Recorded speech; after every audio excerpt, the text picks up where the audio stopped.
Tonight we're delighted to have a wonderful session which, continuing on the theme of the Robert Boyle Summer School, this session will focus on poetry and the mind, where Margaret Organ, Arts Officer of Waterford City and County Council, will be joined in conversation with two poets, Jackie Gorman and Clodagh Beresford Dunne. Margaret Organ, she's the Waterford City and County Arts Officer, who's based in Dungarvan, and her areas of responsibility includes festival events, rural arts, arts and education, community arts, and a huge number of other events. She's responsible for the Old Market House Arts Centre in Dungarvan and is the curator of the annual Waterford Writers' Weekend, where she also coordinates the Waterford Poetry Prize. I'll hand you now over to Margaret, who will introduce Jackie and Clodagh. Thank you. Consa Galer, lovely to be here this evening with you all. I have the privilege for over 30 years now of working with creative people, and delighted to be here for this event at the Robert Boyle Summer School. Just to give you a little overview of how we're going to do things this evening. I will introduce Jackie first of all, and Jackie is going to read from her work for about 10 minutes, and then the same from Clodagh. And then we will set the scene, I suppose, around their mindsets and their writing lives, and have a discussion around that. So I'm going to start with Jackie, who is from Athlone, and her work has been widely published in journals such as Poetry Ireland Review, The Honest Ulsterman, The Lonely Crowd, and others.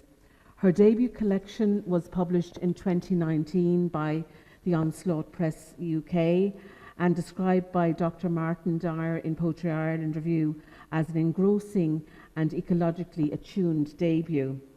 She has a Master's in Poetry Studies from DCU and was the recipient in 2024 of the John Broderick Emerging Writers Bursary. In an essay on literature in Westmeath, her work has been described by Dr. Mary Thompson of DCU as having diction that is uncluttered, economical, understated, and intense. For her, poetry is life and death. For local interest, Jackie was awarded the runner-up prize in the National Waterford Poetry Prize last year. Then in her science life, Jackie has worked in science communications for the past 25 years for Midlands Science, a regional science outreach organisation. In 2022, she received the Science Foundation Ireland Award for Outstanding Contribution to Science Communications in Ireland. She is particularly interested in engaging new audiences with science and the impact of science on society.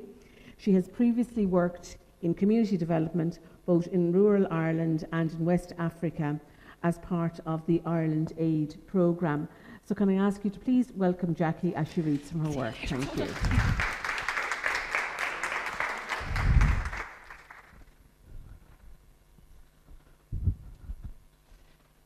It's the first time I've ever read poetry that I feel like Madonna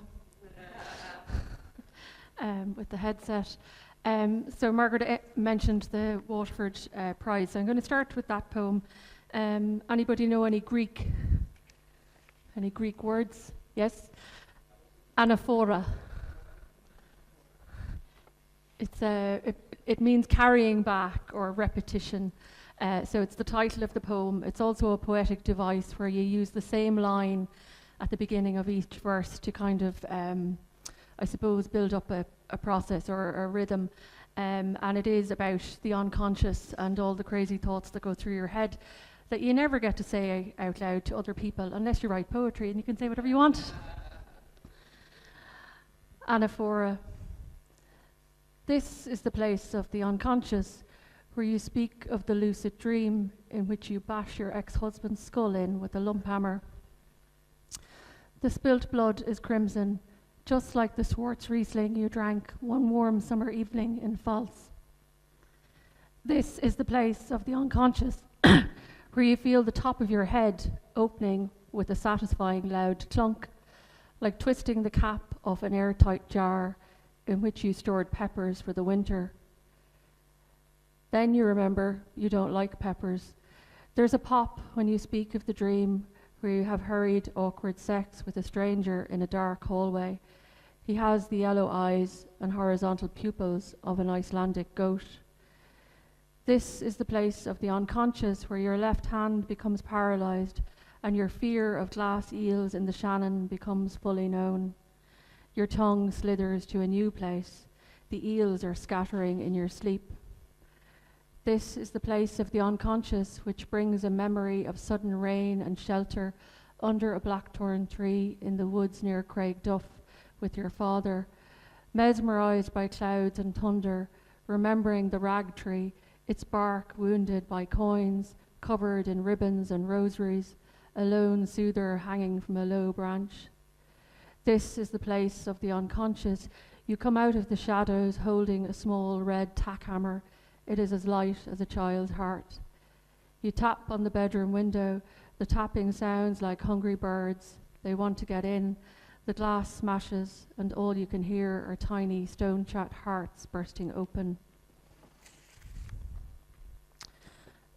Anybody that knows me at all knows I absolutely love hares. Myself and Clodagh have a common mentor in common, Thomas McCarthy. And Thomas McCarthy always used to say that there was two animals, I think, that were regularly skinned for poetry, hares and deer. So I've done a few of them. I think Clodagh has as well. The blue hare. Stepping off the path, a silver car rushes by. I never saw it coming, yet I felt the ground give way. I knelt down within myself. The hare that lives in my mind, snug in her thick coat, safe in her wide open eyes, breaks free, runs across me. She purrs, sniffs my body, looks up, pisses, just moves on. So it happens, I am reborn into my warm russet fur and strong legs. Mountain hair, white hair, Irish hair, blue hair, many names, one thumping spirit. A hare will not move until it has to. Stillness, camouflage, its defense. Safe in its form of flattened earth. What does it mean to be free? Hairbreadth touching the ribs, watching everything going still, galloping through swirls of thyme, sedge and gorse. I kind of struggled a bit with the theme of the mind. I sort of thought, do I write that much about the mind? I don't know if I do, but one that I did think of was a recent enough poem, which I suppose is about what goes through your head or your mind when you're a teenage girl and you're kind of at that sort of strange time of you're no longer a child, but you're not an adult, and you're noticing people notice you in a different way.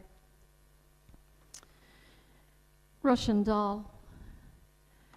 You were at a wedding the first time a man looks at you and says, "You've grown into a grand girl." Or does he say lovely? You can't remember, but you remember how he said it and how your skin burnt. Your godfather is there, smiling eyes and kindness. You remember the Matryoshka doll he bought you in Moscow, each shawl doll of decreasing size stacked inside the next larger one. The smallest, innermost doll, completely itself, a perfect baby turned from a single piece of wood.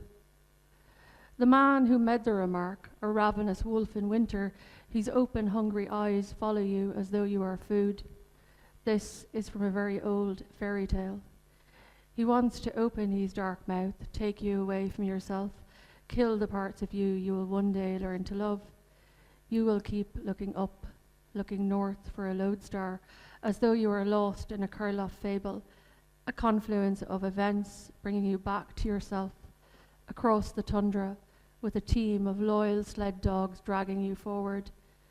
You are wrapped up warm in a grey wolf pelt, drinking tea that smells of cinnamon and cloves, a tiny perfect baby turned from a single piece of wood held tightly in your hand.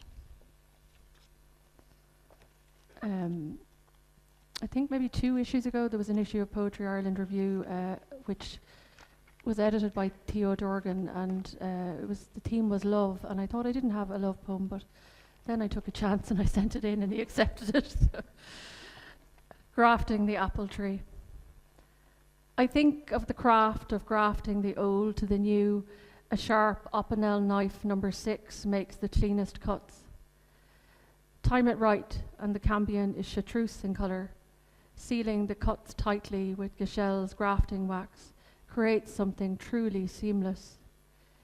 Yet you must be prepared to make mistakes if you want to create a tree that lasts a lifetime. Choose the right season, cut into a sleeping tree, not too long before the sap rises again to the light.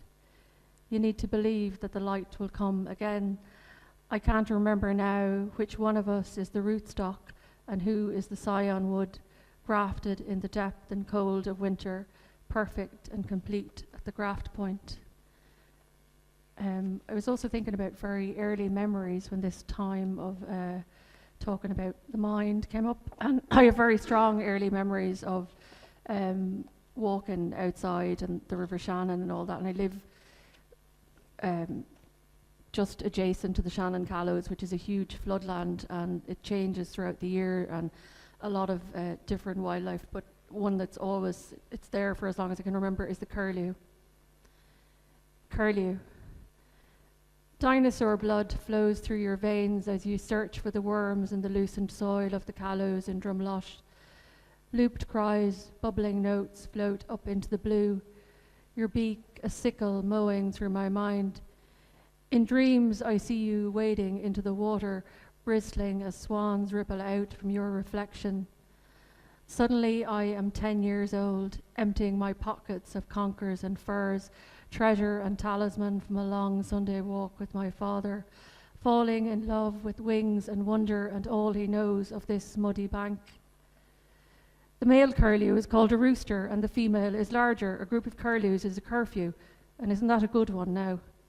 It is, and I laugh when he says, "Come on now, we'll be out after curfew and there'll be no tea when we get home." All the way home I play with the words, curlew, curfew.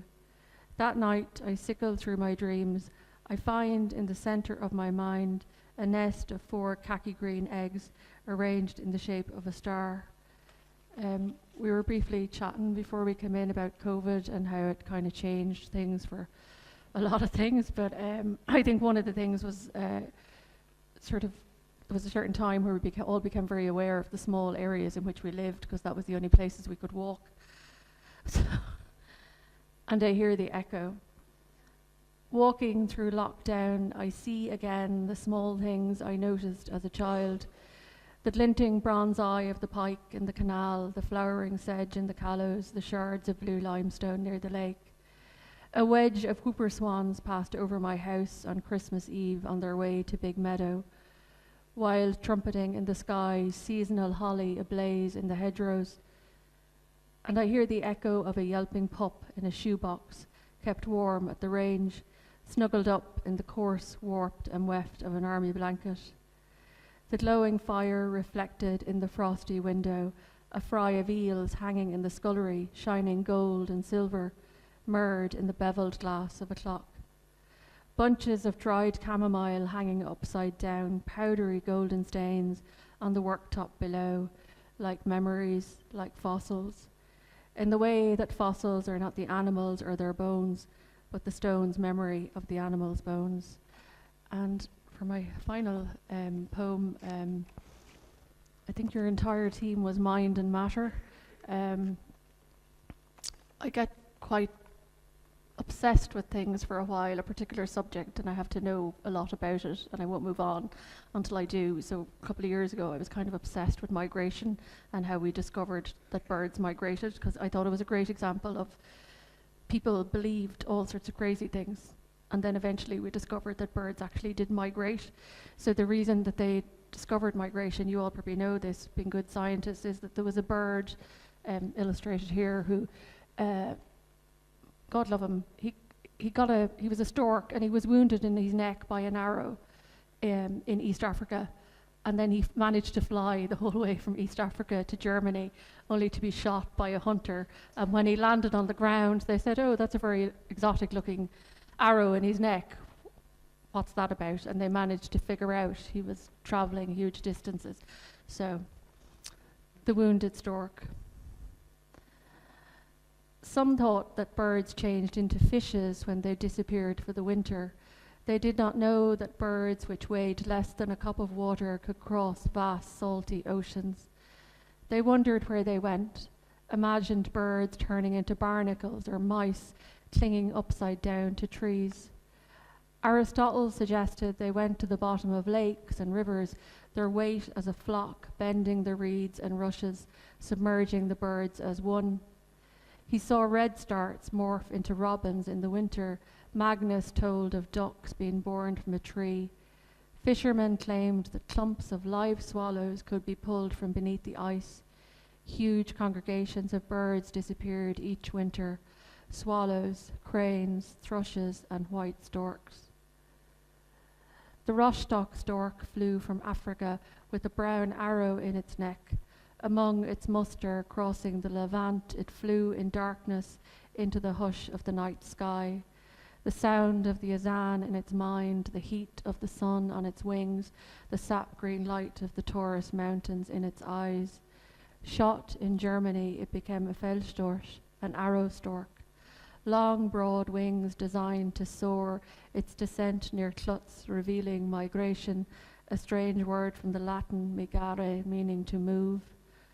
For a moment it was alive and shocked as it descended like a caught fish returned to cold waters. No more wintering grounds, it stands now forever trapped in the University of Rostock, behind smeared glass. So many people have reached out, tried to touch it, and left a mark. It stands tall in a room full of mollusks, fish, and other birds. A glass case on a Cuban mahogany stand. Mahogany from mahogmo, a word spoken by the people brought there as slaves, the Yoruba word for African mahogany trees. So much movement of words and people. Thank you very much.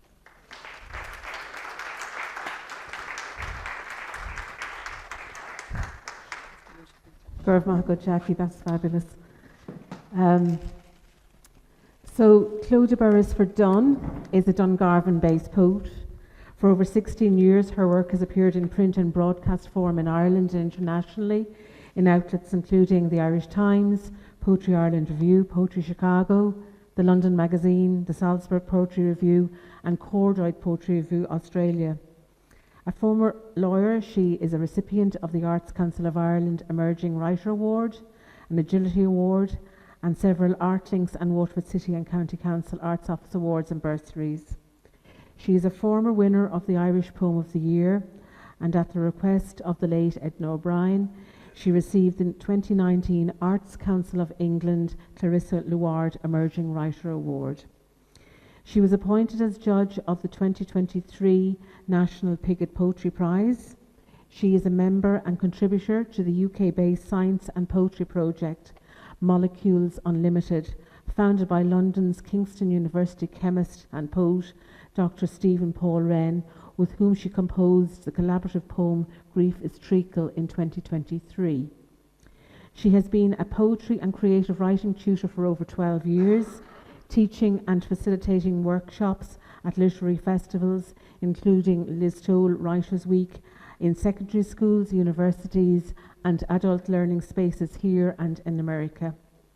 In 2025, on the outskirts of Dungarvan, County Waterford, she launched her own creative writing and poetry retreats and teaching courses.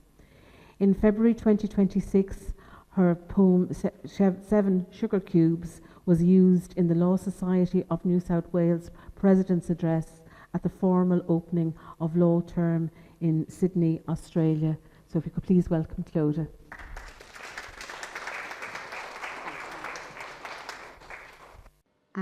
Thank you very much, Margaret.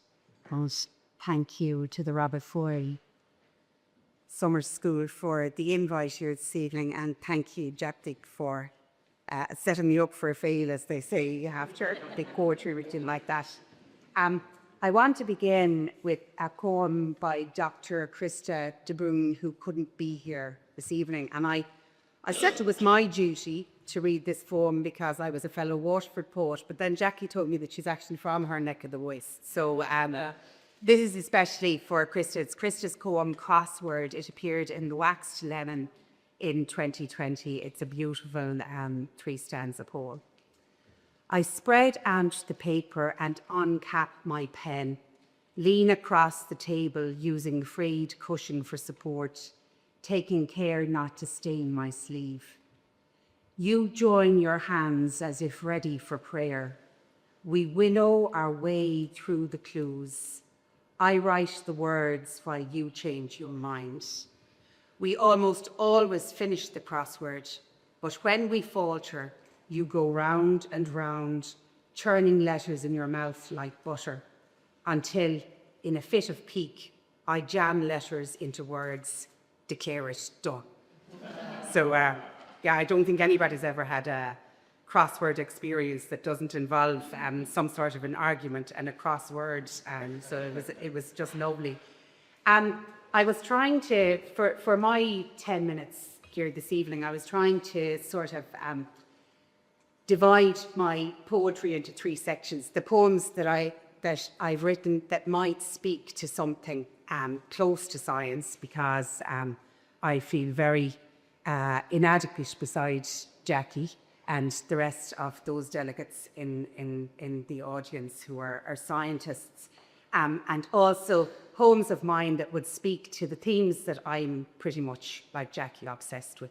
I'm obsessed with emigration, because my only brother emigrated 21 years ago and I never got over it. And, you know, I regularly write to the grief of emigration, and also the navigation of the loss of a loved one. So they're probably 2 of my obsessions that I'll read at the end. But these first poems attempt to speak to, I suppose, the mind and matter, which is the theme of this year's summer school.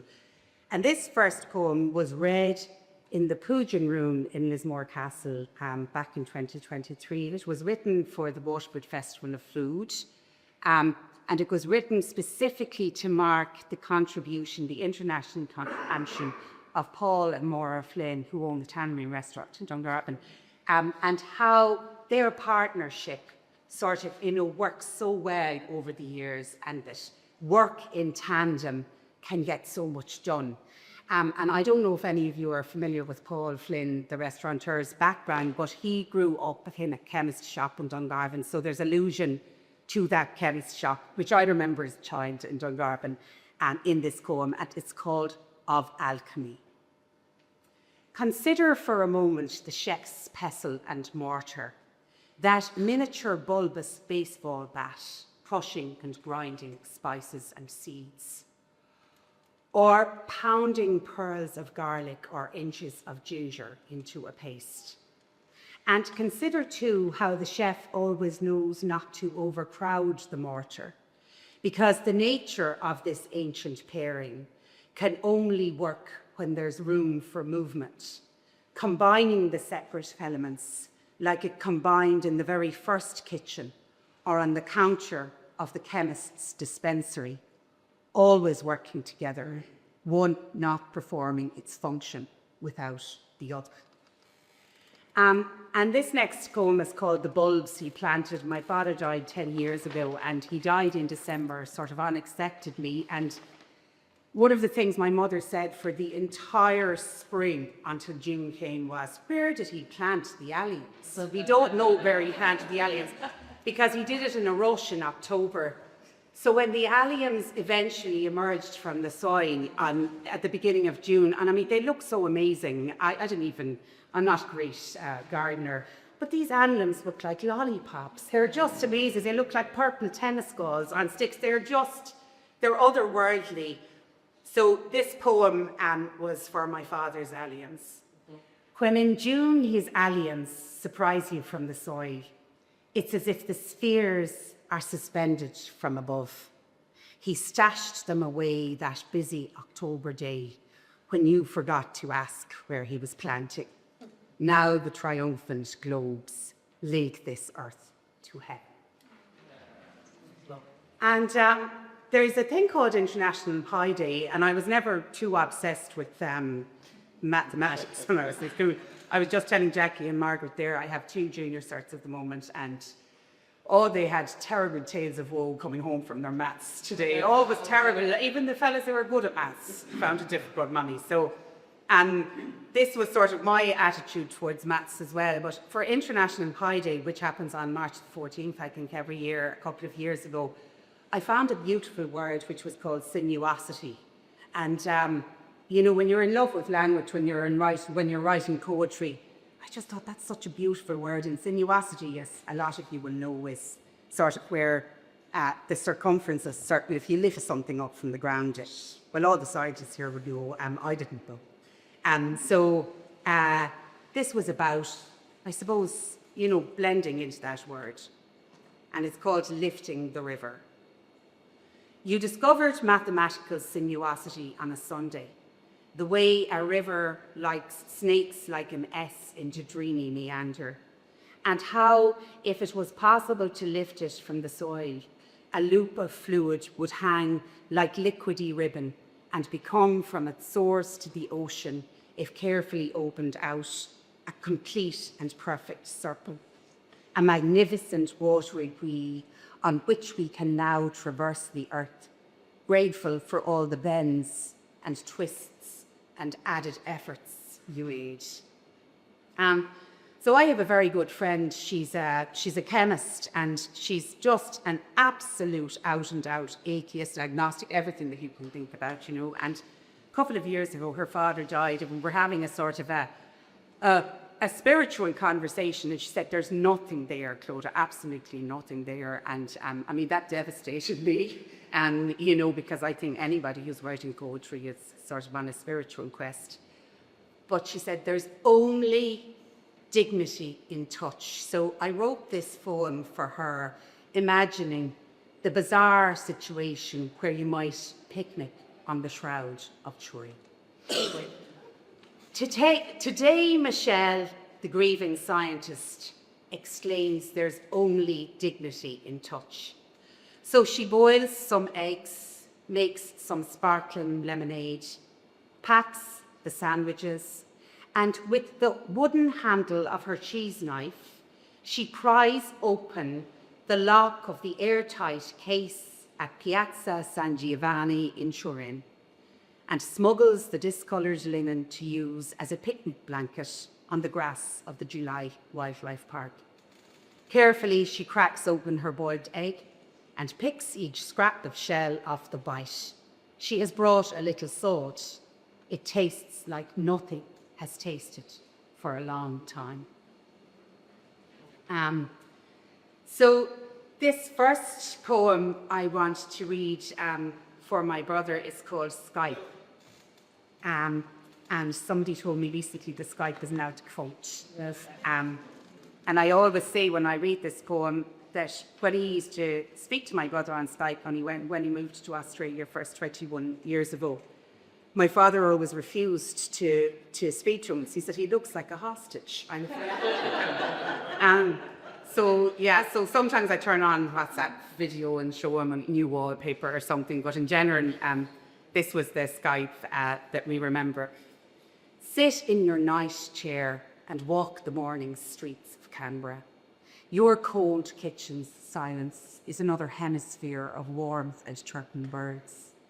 With open laptop, your virtual brother will retreat indoors, passing an orange tree, disconnecting the fruit for you to see. At the end, it will be good night and good morning. Your winter lips will send a kiss by fingertips to those of summer, and her palm will touch the cheek of his flat spring fix. And I suppose there's always that feeling, you know, when he comes home on holidays, which we've been lucky enough to have him for the last couple of years coming home, you almost feel like you should be checking an inbox to see if he's contacting you. And it's just, I suppose it's just what happens with emigrants. But this short poem is he to whom you've grown so close. Now he's home on holidays, the inbox sits unchecked. For once, he's a touchable mass of atoms, No need to focus on his postage stamped photo. To spend time with him is to be oddly disloyal to your virtual drugger. And this is a concrete poem. It appeared in New York about 9 or 10 years ago. It's in the shape of a boomerang, as you can see. And it's called Look, Little Brother. Rudimentary kangaroos on bent wing blades, you do not hesitate to send this whipping through the atmosphere, across continents, smashing through hemispheres like the trammel of Archimedes. Perpendicular spin on its own axis, its elliptical flight is stopped only by the crack of itself against the red rock of Uluru, where you know he will be waiting to embrace this aerofoil from home and pierce the stratosphere once more to continue your childhood game of catch and return. Wow. And I think I'm just going to finish up with two very short poems. One is called Specs. Well, actually, I answer Jackie's lovely poem about her hair with a Thomas McCarthy-inspired poem about a deer, Jackie. And it asks the question, what happens to her heart after death? This is called Ruminant, and it attempts to speak to the 5 stages of grief. What happens to a heart after death? It pounds around the rib cage, at last leaks through the stern into the menacing bud, grows a coat of fur, thickening around the neck, becomes crepuscular, cannot bear to be seen. Crumans beneath its beautiful eyes, crete waxy tears, its 4-chambered stomach barely taking in sustenance. From spring on, its antlers grow an inch each day, velvety at first as they emerge, but hardening to woody bone for the anger of the autumn brush. At times, the stag tips back his majestic crown, a Christ with hands nailed up. He bellows to the heavens, then sheds his antlers and begins again and again. And this final poem is called Specs, and spelled S-P-E-C-K-S. You sometimes notice his reading glasses dirtied with particles of dust, smears and specks from putting them on, taking them off, his fingerprints at the corners of each lens. If he was in deep study of his newspaper, you'd often say, "Dad, give him your glasses, I clean them for you." Afterwards, he'd be astounded at the clarity, settle them on his face, look ahead with fresh eyes. South to his news, he'd declare, "My God, just like new." Today, a month since his death, he finds his spectacles for the first time, unzipped the small padded case, studied the brown metallic frames, the folded-in arms, focus on his fingerprints at the corners of each lens. So thank you.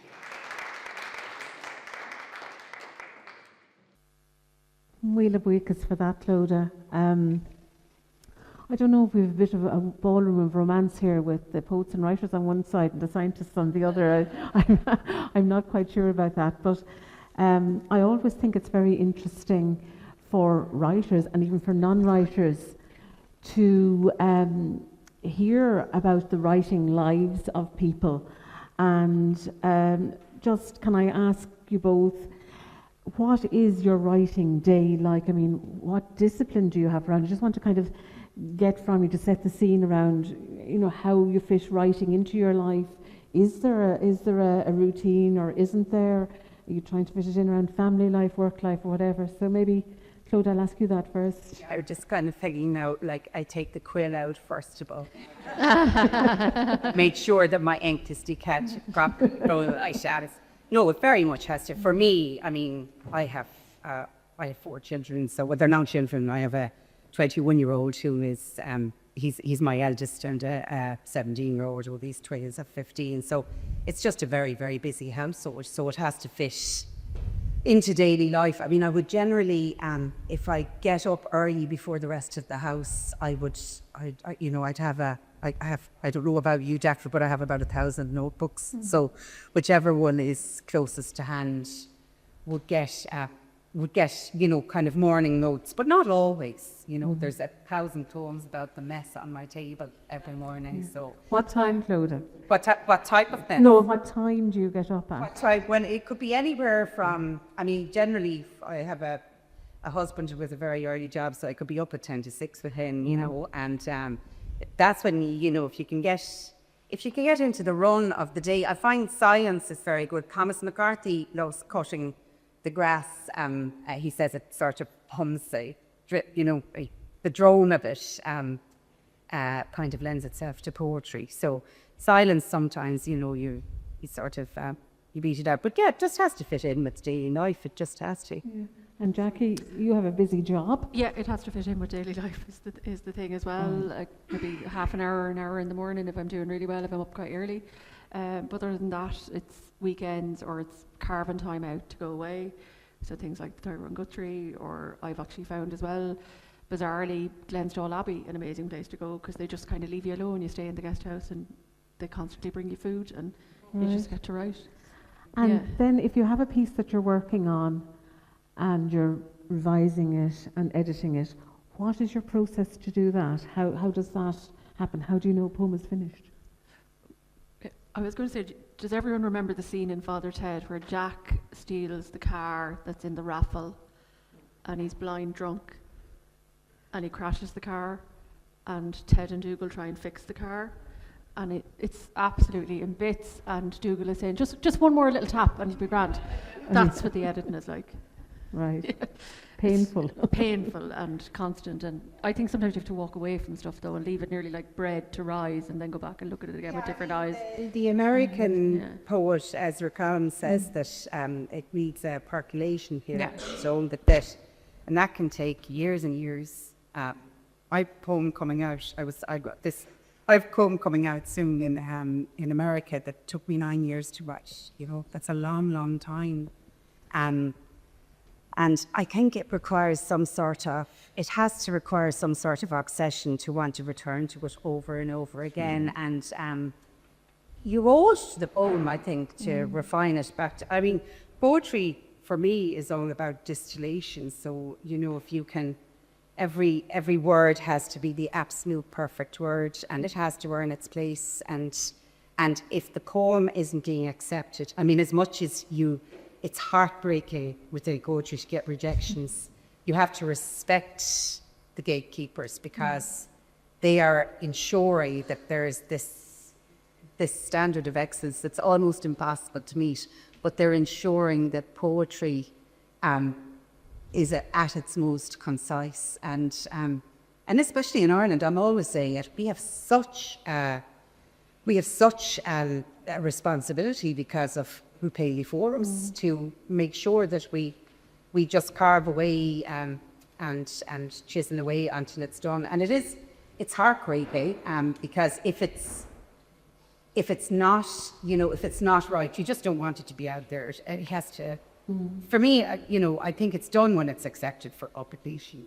Yeah, and we've mentioned the Cappoquin poet Thomas McCarthy a few times, and as Thomas said, at least you're getting professionally rejected. That's one of the things he often says. And then, Jackie, your life in the science world, how does that gel with the poetry world?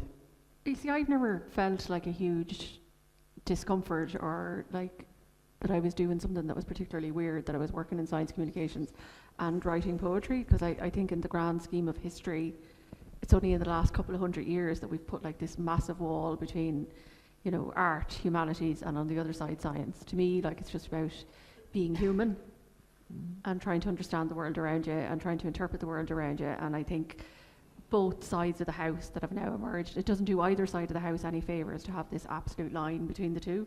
And I think both of them can kind of work off each other. And certainly, like, if I look into things like, say, natural history and the natural sciences, like in ecology and so on, you just come across like the most extraordinary words or concepts or anything that you think, oh, that would be an amazing starting point for a poem.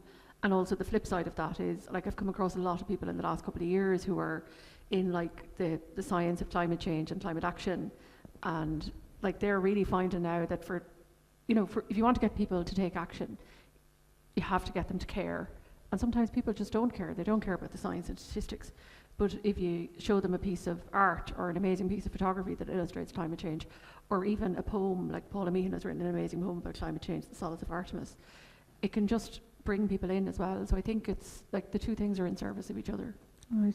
And Clodagh, you were almost apologising there for not being in the science world earlier, and you've had a collaboration yourself with science, with can you just... I have to say it was an accidental collaboration, I did eat, this man runs this this project called Molecules Unlimited, and are you familiar with it? Yeah, and it's a really good project, but they're deep scientists, and out of courtesy, at one point I attended a conference with him and I realised I was in Wigton. I was like, oh my God, this is it, But there is a huge intersection, and we were just discussing at one stage that grief was an exceptionally difficult thing. There's no way around grief. You have to make your way through it. So we collaboratively worked on this piece called Grief is Treacle, as if treacle, we speak about treacle as kind of a sort of a saccharine thing that, it's full of treacle, but actually treacle is a byproduct of the sort of sugar-like sweetness of bulb, and it's also extremely difficult to make your way through knowledge if you don't want it to poetry. Yeah. So and this entire weekend is about exploring ideas and where they come from and how they impact our thinking and our lives. And you've both referred to grief in different ways. I suppose, Jackie, I would see from a lot of your poems, in particular your collection, The Wounded Stork, that it's actually mourning a lot of our ecological systems that are going. And then, Clodagh, you've got, your late dad still is influencing all your work, really. The poem you're talking about that took 9 years to craft. When does that become difficult for other people around you, other family members? Yeah, I don't think it actually ever does become difficult for them, because there's almost like a collective absorption of grief for you, who's a family member, and people deal with it in different ways. For me, I always feel that every time I write something about my late father, it's a way of immortalising him or resurrecting him in a way, and as the years have gone on, the writing of poems have felt to be realised that I have moved, the acceptance, I suppose, has happened as well. But it's just a way of maintaining that connection with the person. It's a strange thing. I don't think it. I've watched the people around me in my family. I come from a relatively small family. They've never been upset by it. I do remember once working with Mark Roper, the great poet from Pilltown years ago. He's written enough like a bad. But I don't think I could ever.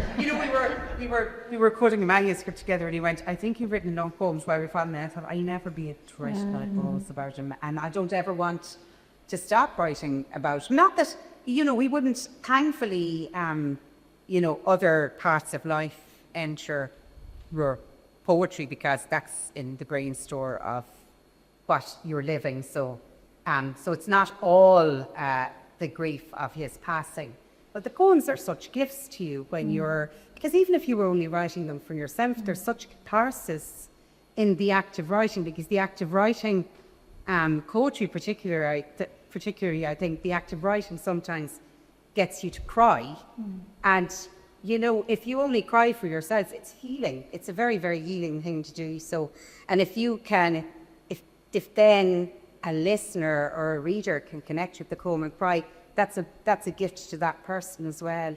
And even if it's only one person in the whole world that connects with that core, that feels, oh my God, I feel exactly how Jackie felt at that moment, or I think that's worth it. That's the job of the poet. Yeah. And you, Jackie, dealing with I grief think poems? it's just on Doda's point. I think it does. If you're in the middle of grief, it does kind of help you to articulate it. Like, I really started kind of going back to poetry seriously when I was in the middle of a really horrible divorce, and I remember a couple of months into going back and doing this masters or whatever, one of my cousins said, "Oh, you've taken to the poetry," and he kind of said it as though you've taken to the drink. Yes. You know, you've taken to the drink. You're going through a really messy divorce. You've taken to the gin. You've chosen poetry. So I do think it is like a good way to process things. And even like my mother only died in February, and I remember thinking, "Oh God, how am I going to get through this?" And actually, it was just like, because I live on my own, like notebooks. Yeah. Since, do you know what I mean? And it was kind of interesting because I was looking at like members of my family, and I can say this when they're not here, but like they were like just keeping so extraordinarily busy. Do you know what I mean? Because she was 89, so we kind of thought she's going to live forever. Like, you know, when they're around so long, you just think they're never going to die. They're going to be here forever. And like they're just constantly cleaning the house and doing this, that, and the other. Whereas it's just it's processing. Everyone is different, but yeah, I just had to find something to do. But easily for me, it was to just write it. I'm sorry for your recent loss, Jackie, and just to say that you've both referred to notebooks. Now, we see an awful lot of this and an awful lot of that nowadays, but how important is it for you to actually physically write, you know, because coming from the head, through the heart, out through the hand, onto the page, how important is that? For me, it's very important, yeah. It is, and you know, I think in the AI age, it's really important to write now. Really, really important, because, you know, whatever you're feeding into your... I'm probably a bit of a paranoid person, but I think whatever we're feeding into our computers now is going into the meltu crashing and medding them. We've got to preserve, you know, a bit like the very first phones that were... They were found in France, those Lascaux caves. They were etched into the wall, and I think our handwriting is going to be like that in years to come. You know, our notebooks are going to be very important in the era of artificial intelligence. They would tell the difference between the person who had a soul and the person, if you like, who didn't. Do you know? I think the notebook would be different. Although robots could probably write you notebooks out. Oh, they're probably gone. They probably Are we gone?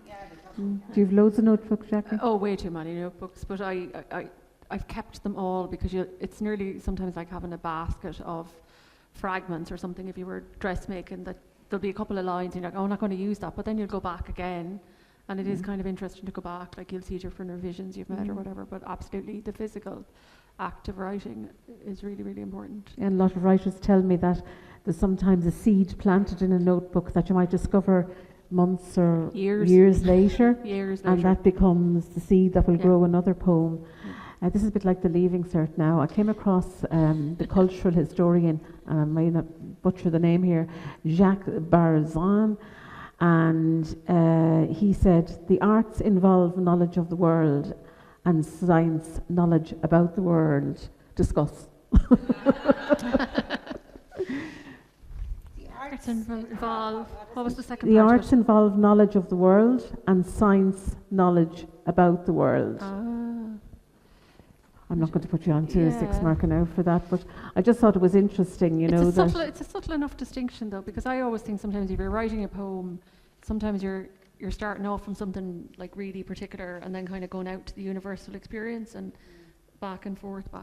And like scientists are always as well trying to discover like the principles of how something works. Yeah, and it's funny, but the nuance between those two statements is that knowledge of the world is very much deeply in the world, whereas knowledge about the world is all the stuff that's around it that sometimes, I suppose, the scientist sort of either denies is there or doesn't want to get out. So knowledge of the world is very much, I think it's, I suppose the arts are trying to figure out what makes us tick in a kind of an unempiric array or a hen calcul, but whereas the scientist is the about is very important. There's the only difference between the two statements, isn't it? Yeah. Then if you think about the unconscious mind and subconscious mind, how important are dreams in your work? I think they're really important. I used to be that good at it, but now I'm a freak. I keep a notebook beside my bed, and if I wake up from a dream and I write the dream down. Really? Yeah. Yeah. Because you just get mad images and ideas, and I hope I've told one of my nieces when I die, remove these notebooks from the house and burn them. I think they're really, really important. I think there's a really strong tradition as well about poets sort of engaging with their dreams and engaging with the crazy stuff that might come up. I mean, I think it was Mary Oliver who did that poetry handbook that sort of said something like that.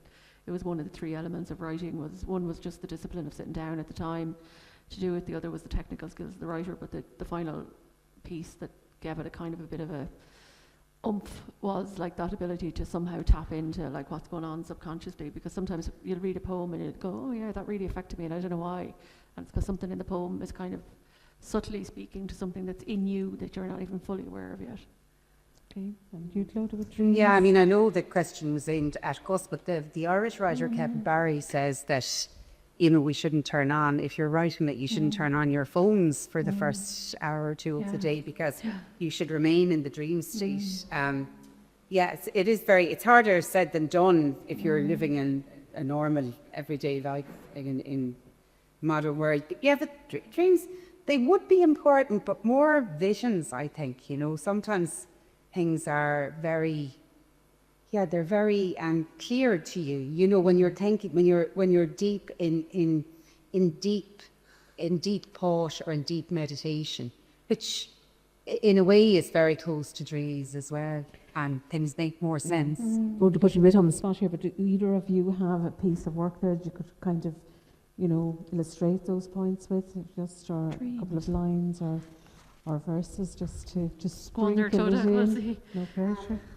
Yeah, one that came to mind was, it was a poem I wrote for a cousin of mine who was, he was 40 back in last year, 2025, and my mother's sisters are just great for asking me, did you write a poem now for Auntie? Because it's hard, afraid to go, I can't really do that, I'm not a performing monkey, but anyway, I was thinking about it for ages, and I'm a bit older than him, and I'm 51 now, so I'm however much older than him. And she said, well, what do you remember about the time he was born?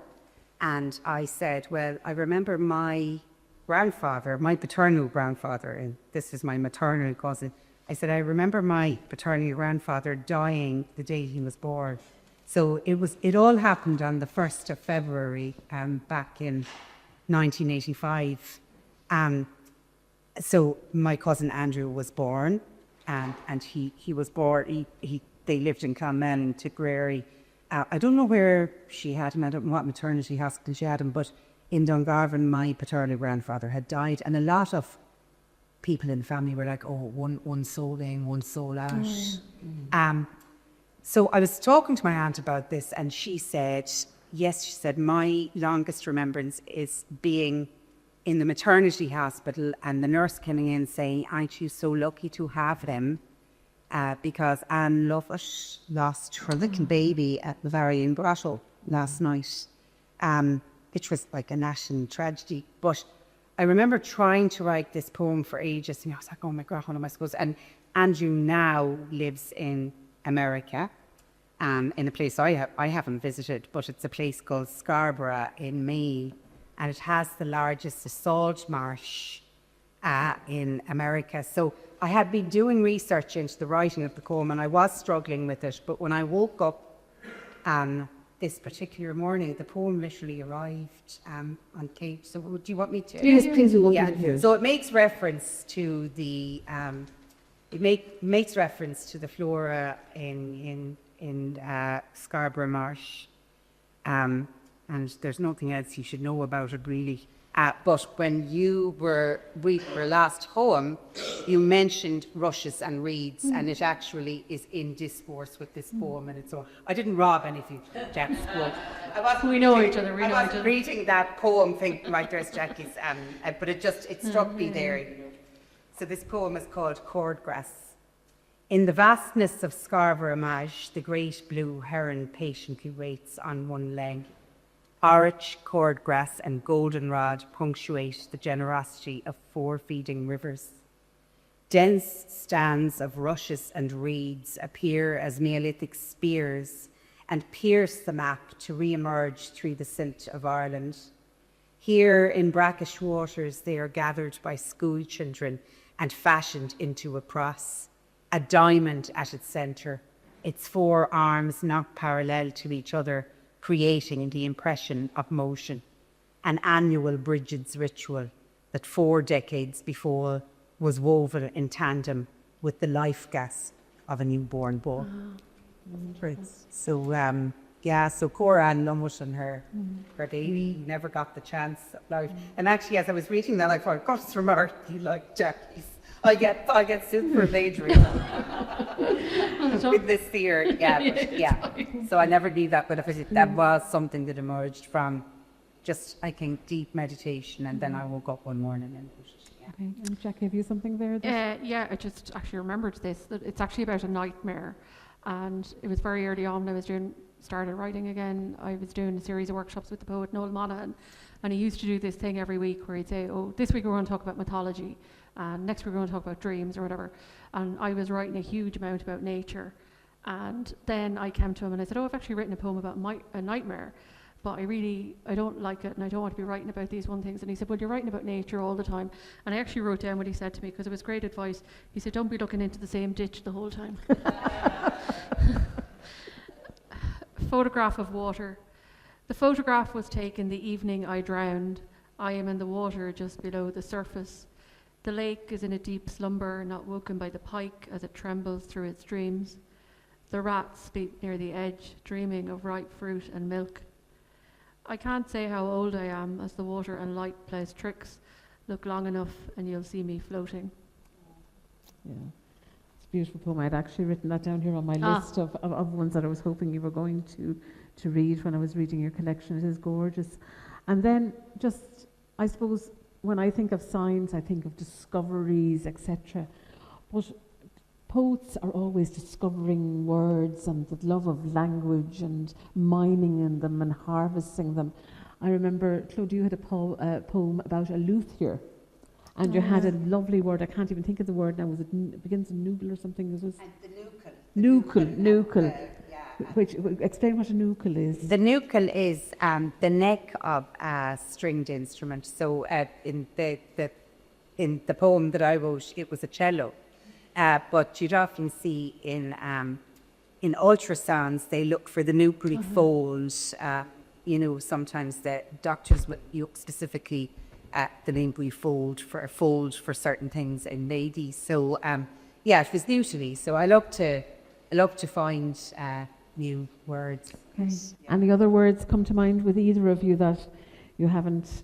I remember years ago when I discovered the starlings, the murmuration of starlings, and I thought that was just so beautiful. There's certain words. I have a lovely. There's not that I have, but it was another poem about my brother. I didn't read it there, but it was the sillage of a jet. The sillage is it's like the sillage is a French word, and our word silage would actually be very like it, but it's the perfume that comes from.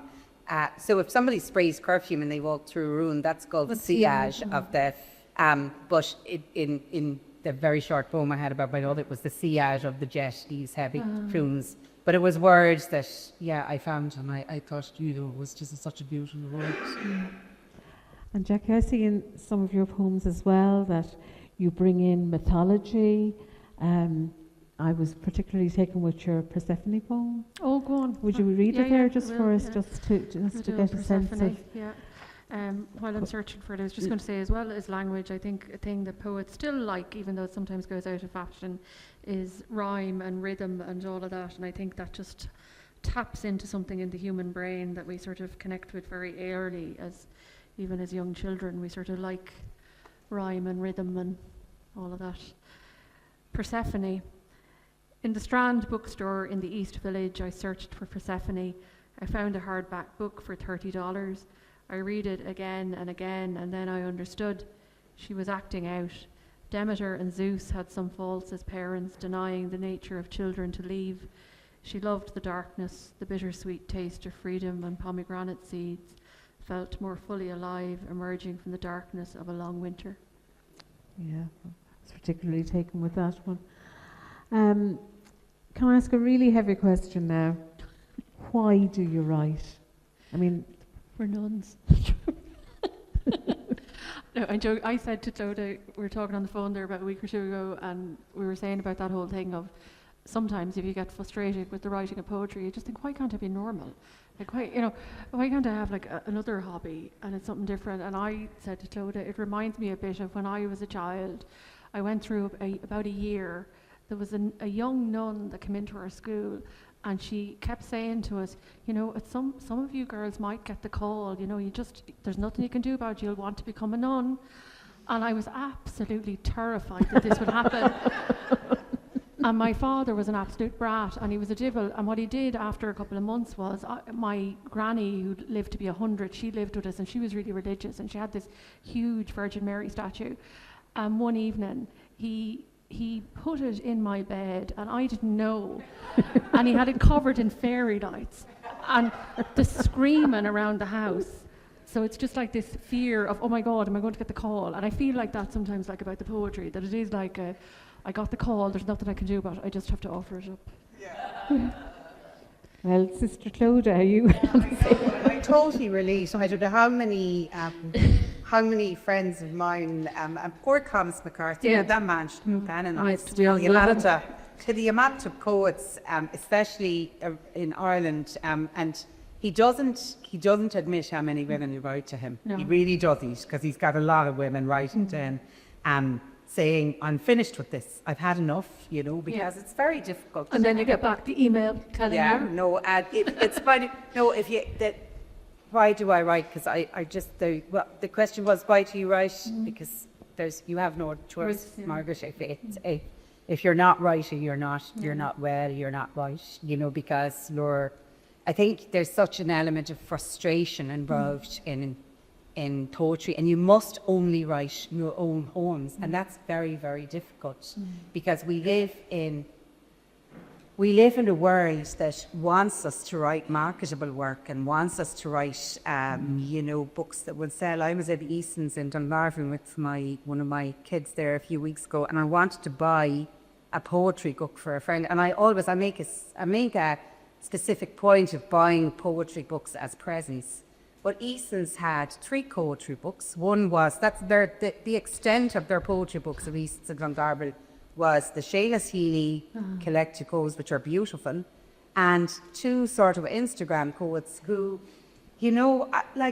because they've got like 3 million followers and stuff, that big publishers are publishing them. But I don't know if I'm on my own, but my soul, soulful art. We all know soulful art.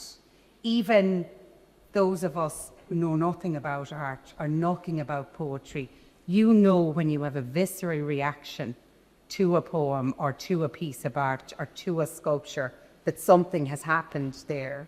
And with these particular poets, I've never had a soulful reaction to them at all. And that's just, it's like, and it's not sour grapes. It's like, I've really tried, and it's just not there. And just go, I'm older. This is just, you're reaming it off, and nobody is courageous enough to say, sorry, this is, so it's, it's a very difficult thing to just continue to write your own poems when they're quite dull and they're boring. It's because it's not, you're saying, why isn't this work?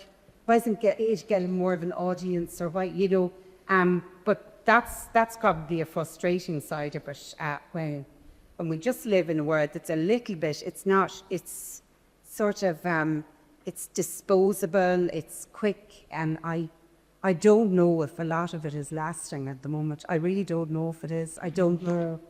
You know, when we think about lines from poems that have been written over the centuries that stay with you, you know, like we must love with one another or die, or I was reading a Jack Gilbert poem there the other day, a really short poem that it's called The Abandoned Valley. I don't know if anybody's familiar with it, but it says, have you ever, I'm paraphrasing it now, but have you ever felt so alone that you would go out in the middle of the night and put a bucket down a well just to feel the tug at the other end?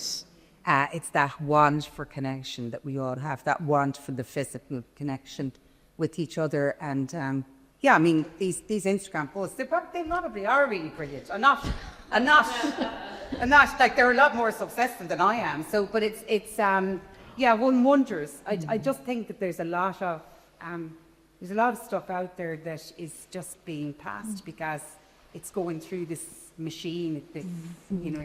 Yeah, I mean, a lot of crafting of poetry and workshopping. I mean, a lot of poets wouldn't even really know about that if they're just instant. Is there any particular frustration you have about the poetry world, Jackie, that you want to yeah, I mean, mention? I think similar to that sort of, you know, you walk into the average bookshop and there's not a huge poetry collection, and I mean, the joke I used to hear for a while was that the only people who bought poetry books were other poets. You know, we're all checking each other's work out. And yeah, certainly we're living in a lot more disposable culture now where, you know, something crazy will go viral on Instagram or whatever. And, you know, to me, it's like sugar, you know, it's just not meaningful. And some of the poems that go viral are brilliant poems. Like they're, you know, that great American poet, Good Bones, Maggie Smith. Like they're fantastically crafted, brilliant poems. But others, you go, this isn't. This is not. You know. Yeah, it's just a frustration. Yeah, so just before we throw it open to the floor and comment and questions or whatever, just from when you started writing, first of all, I know you, Clodagh, I've always been fascinated that your family owned a newspaper in West Waterford, and you kind of started off writing all the obituaries and death notices. And I'm not sure what your writing life started as, but I don't think it was probably obituaries and death notices. What was yours? No, I just always had an interest in it. I didn't have the experience of writing obituaries, but yeah. My first foray into publication was with children's stories for the Christmas supplement for the Dungarvan Observer, and my grandfather was the editor, and he was like a really hard taskmaster. You know, he wouldn't take their stuff. I loved writing. All I wanted for Christmas, and I eventually got it, I can't remember what age I was a typewriter. And just as this idea to be a writer was freedom, and all I wanted was this typewriter. And I got a second-hand typewriter one Christmas. It came in a big, heavy case, and then I started to write, and I would ask my grandfather, would you publish this, and say, make it a bit better. And so they were the children's stories. First of all, there was 2 or 3 of those in the Christmas supplements, and then just the misery of the obituaries, which I collected the notes from my mother, and then she would write them. But I mean, to have to collect the notes for obituaries, it's a pretty grim thing for a 10-year-old. But I got it's a poem I'm very embarrassed about because it was published in Australia last year, but it was a poem written in newspaper colonies, that said that even at 10, I knew that this stuff wasn't, you know, that there was the whole, excuse the impression or the expression, but you know, in Ireland we never bury a bastard, you know. And I did cake. These people have these perfect, as they're saying. And also, yeah, it was a poem that really said all that, you know, she was a devoted mother, I'd say now. You know, but, I kind of went into she liked knitting, wasn't that one of the things you used to always put in? She liked knitting or something. She liked knitting. She was all the stuff, you know, he was such a great father, and no mention of the fact he was having affairs with everybody in the town and stuff. So, yeah, and it was just literally Boyle the Observer. But, yeah, so writing was just at home. It was, everybody was just everybody was obsessed with words being the right words for headlines and the front page and stuff at Read. So that was it. Right. If anybody from the floor has a comment, yes? There's a microphone. We'll just get a microphone to you there, or a question, or whatever you'd like. Thank you both, and thank you. I would have a million sections and elements around the relationship between about relationship in science and poetry. It represses the ambiguity of art, its immediacy or the emotional base. But I heard the word distillation earlier, so perhaps I'd love you to comment on the powerful poetic synthesis that poetry has.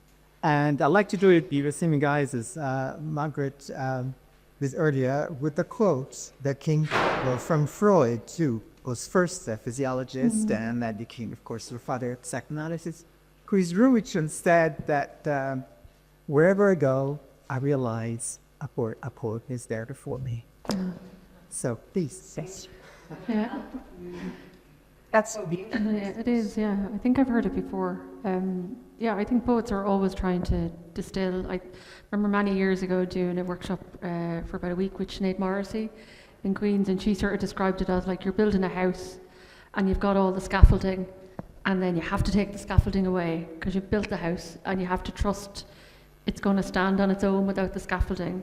And even if you like the scaffolding and it's really pretty, take it away, because you have to leave in the distillation, you have to leave a little bit of space for the reader to step into, and for the reader to see themselves, that if it's an emotion or an experience or something, it'll only work if it's so distilled like a fine whiskey that they'll see themselves in it. Yeah, I could agree with everything you say, Lear, and and I think distillation is one of the most important words in poetry. I was thinking about the whole act of making perfume recently, because I just think what one is expected to do in poetry is to just bring all of these sort of olfactory pleasantries into the one perfume, so that we can just spray it and we won't ever forget it.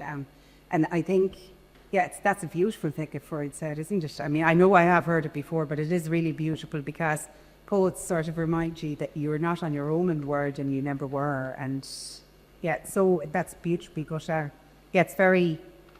it's also very pertinent that distillation in poetry is here for a Boyle summer school, isn't it? Yeah, it really is. Yeah. Anybody else like to ask something? Yes, Mary. I haven't caught through the questions, so if they come, I'll try to be coherent. But it's kind of for the scientists in the room, and I read in a psychology textbook, which of course is very simplified, a few years ago, about the difference between creative problem solving and scientific problem solving. And Jackie, just to say, I totally agree. I think it's sad, this division. I think we're all losing because of these divisions between the parties. But that creative problem solving is, you don't know the problem till you've gone through the other. I mean, I write fiction, and you don't know the problem till you're at the other end, and then you look back and you go, oh, that's what it's trying to solve. But when you start, like when you're in your dream, you don't know from the outset. And this is simplified, perhaps, within science. Apparently, there's a hypothesis that one wants to prove or disprove. But surely, to me, that sounds like an arse funding application, where you have a contrived thing that you're setting out to prove or disprove in order to get the funding, and then you can go and do the project. But surely, to arrive at the hypothesis, what's the journey to bring you there in the first place? You don't just wake up one morning and go, I have this hypothesis. There must be a certain amount of groundwork to arrive at that, So I suppose I'm kind of curious as to, for scientists, as to what that process is, and also, and is the problem solving more collective? Two questions. Maybe poetry is more like pure research, where you're not looking for a return on investment. You're just trying to find something out, and you're not thinking, well, you know, if Research Ireland gives me the money to do this, I'm going to generate a couple of million for the taxpayer or whatever. You're not looking for a return on investment, and you're not looking to apply it, but you're just doing the research in science. Yeah, maybe poetry is a bit like that as well. You know, we're not looking for a return on investment. We're just trying to figure it out. The gentleman at the very back row there has a question. It's more actually just a follow-up to your question as a card-carrying scientist, somebody that still gets into the lab from time to time. I mean, I think there's actually a lot of similarities. I mean, I think creativity is a massive part of science. Yes, I think to many people outside of science, there is this kind of, it's, you know, you said the hypothesis, it's very Kuhnian, you know, it's, you know, paradigm shift. But actually, some of my really interesting work has just been something that's just been pure serendipity. I've gone in to do an experiment. The experiment hasn't worked the way I thought it might go, but actually me having my eyes open, you know, this idea of the prepared mind, has then led me down this whole other avenue. And I think it's that curiosity-driven aspect, which I think from both Jackie and Clodagh, and thanks very much for your readings as well. I think there's an aspect of that in poetry as well. It's curiosity, it's creativity, and I think it's looking for the unexpected to jump out at you as well. Okay. Thank you for that response. Is there anybody else who'd like to make a comment? Mary? Another Mary. Hi, thanks, and thank you very much for the fabulous readings. I just think when I read poetry and when I write poetry that I'm making a connection with people, or, you know, when I hear somebody's poetry, it resonates within me. And I'm just wondering about the whole AI aspect of writing poetry, and the same with the poetry that's on Instagram and that. I don't think that will ever make that human connection with people, because, you know, when you write a piece, it comes from the heart and from the soul, and I think if good poetry, that comes across. So I'd like your... Well, yeah, hopefully. I hope large language models don't start writing poetry, because I think we have, you know, amazing AI ourselves, actual intelligence that we should apply to writing and creativity.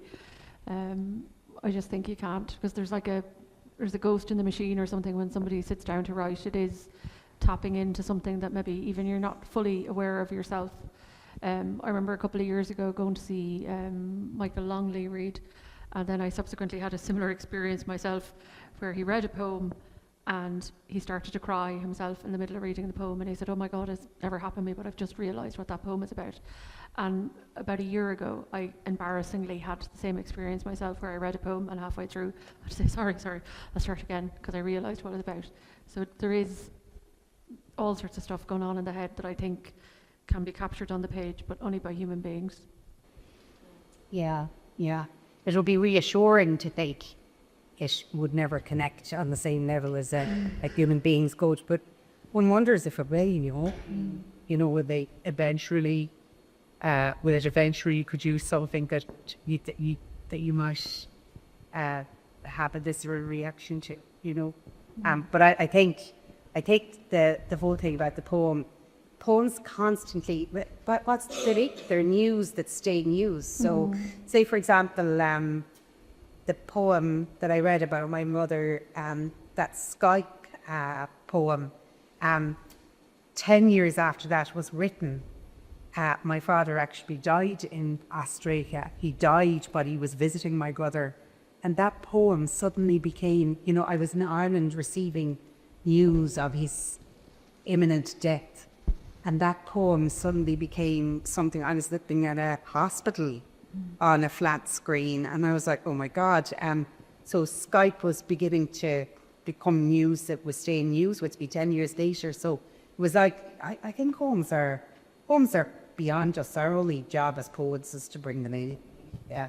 To try your best to be a conduit, to you know, and to work with what you know as fast person, do your best by, Paul. Okay. Thanks for your question, Mary. And just give Mary a quick plug that she's leading out on Waterford's first Bloomsday Festival on June the 16th here in the city if you're around. Anybody else have a comment or a question? We'll take one final one before we go. No? Okay. Just to say that I suppose I spent a lot of last year putting together an arts plan for Waterford City and County Council, and not so nice writing, you know yourself, a lot of bureaucratic speak, etc. But last year also all the arts officers in Ireland were invited to our Sanuchron for President Michael D. Higgins' last Patrick's Day in the Áras. And he was reading a speech, and from that speech, he's just said a couple of things that really I just said, like, that's my arts plan. That's what I want, you know. So, and I think he was Owen can correct me on this, wasn't he a former patron of the Robert Boyle Summer School at one stage? Good. So I just wanted, this is in the actual arts plan, he's speaking about all art forms, but it just distilled it down for me. So I just want to read this, and then I will call on Clodagh and Jackie just to finish up with a poem each, and then we'll just end the session. But this is from Michael D. Higgins, our poet president. He said, "Art allows us to reflect on different lived experiences, past and present, bearing witness, bringing healing and calling to action. Art is intrinsically intergenerational, allowing for connections and conversations to be forged and renewed in different times and changing circumstances. The arts encourage us to go where the pain of doing things right takes you." So I'll hand over now. So I started with Jackie, so I'll go with you first, Jackie, and then with Clodagh. Yeah, so I was having a conversation a couple of years ago with my now late mother, and we were talking about that thing that happens, where you have a split second where you forget somebody has died and you go and put the cup on the table for them or tell them Liverpool has won the football match or whatever, and then your brain goes, no, glitch. And she said to me, grief is a very strange animal, and I really liked that idea of grief being an animal. So just because we talked about grief, I thought I'd read this one. So it's written in the style of if an ecologist was observing grief as though it was an animal, like David Attenborough style. Field notes, if grief were a mammal. If grief were a mammal, its eyes would be large and hungry, like a bear at the end of winter. It would often be hunted and fearful, and because of this, it could turn on you in an instant. Its fur would not be sleek, but tired and ragged. On summer days, it would swim beside you in the lake, shy and curious, gulping water in its broad muzzle. It would be self-aware because of a neocortex full of tricks, singing, scent marking, using tools. The bones in its inner ear would transmit sound vibrations, so it would be able to hear the memories you would whisper. A single-boned lower jaw would give it a powerful bite, allowing it to cut and grind. Oxygen-rich blood in its four-chambered heart would keep it strong.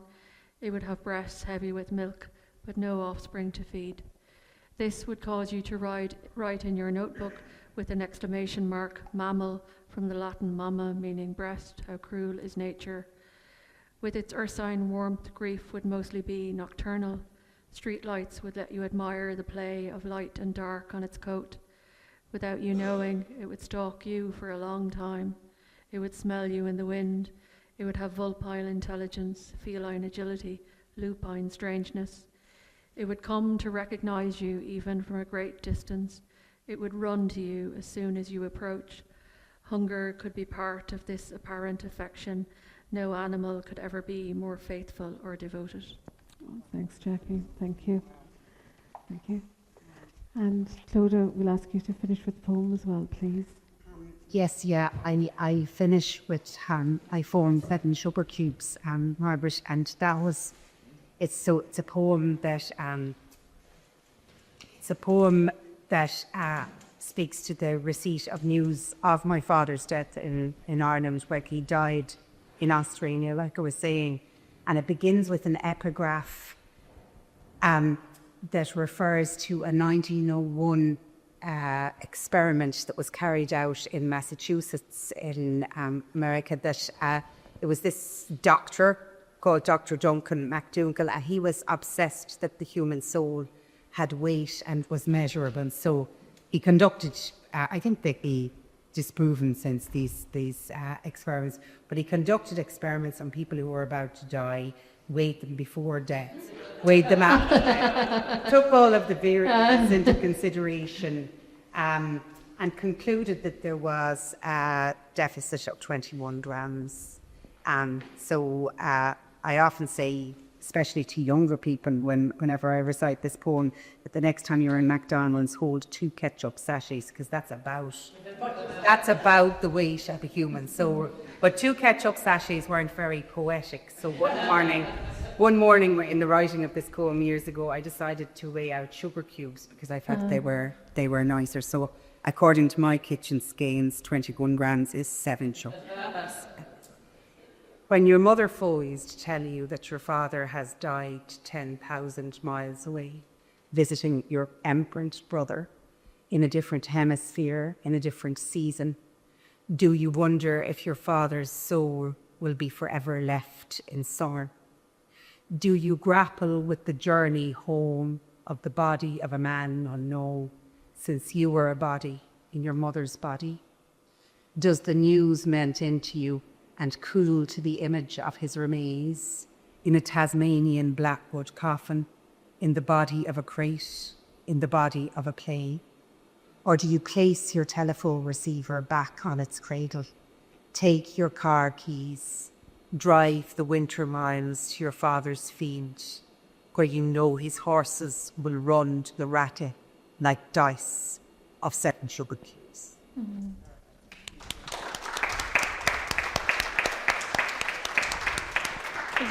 So thank you so much for your attention this evening, and thanks to Owen and his team for making poetry part of the Robert Boyle Summer School. I hope those of you who are going to events over the rest of the weekend enjoy them. I know you're going to my colleagues on Sunday in the Waterford Gallery of Art. So just have a lovely weekend. Agus míle buchas agus slán